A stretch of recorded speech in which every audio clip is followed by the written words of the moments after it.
When I received my shipment from AEON, they delivered a crate which contained a laser. And on top of the crate was a stand that was wrapped in black shrink wrap and protective foam sheet. Once unwrapped, I looked for the assembly instructions, but none were included. But I guess it's not going to be that hard. So I put 2 workbenches that were the same height next to the crate. I placed towels on the workbenches as not to scratch the new stand. Then I started to separate all the pieces to the stand. There were really not that many pieces. I slide over one side panel with wheels onto the workbench. That's piece number 1. Then I carry over the other side panel with wheels onto the other workbench. That's piece number 2. Followed by the back panel. That's piece number 3. I next carry over the 2 bottom support beams. That's piece number 4 and 5. And a bag of screws and washers. And that's pretty much it. So I slide the workbenches over to another part of the garage and I start to remove the rest of the plastic from all the pieces. I then place the screws and washers into an open container. And I grab a screw and I place a lock washer onto it, followed by a flat washer. That's the order you want to place these. I now position the bottom support beam onto the side panel and I align the holes. And I screw in the screw using a 5mm Allen wrench.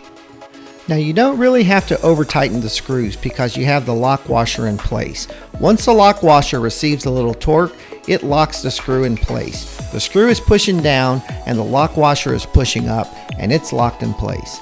I positioned the other bottom support beam in place and I screwed it down like I did the first one. It's now time to attach the other side panel to the bottom support beams. So I position the other side panel into place and I tilt over the first side panel piece and I slide the side panel against the bottom support beam. I align the holes and I begin to screw in the screws like I did on the other side.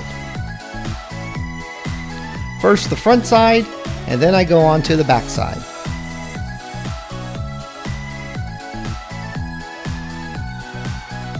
Now I slide in another workbench of the same height underneath the front of the stand. I now wedge in the front panel.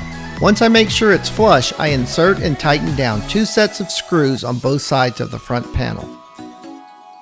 Well, this next part I really could have used some help, but it was close to 10 p.m. and the only one home was Lucy the dog.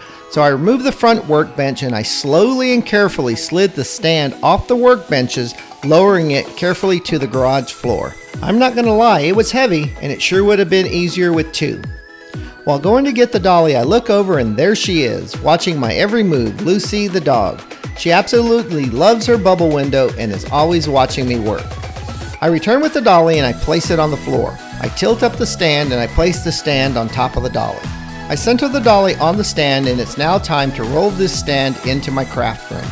Let's go ahead and get that thing moved in. Well guys, this wraps up another video. So as I unload this stand into my craft room, I want to thank you for watching. Please like, subscribe, and share. Lucy would really appreciate it. So until my next video, if it happens in my world, I'll more than likely make a video of it. So have a great day and God bless.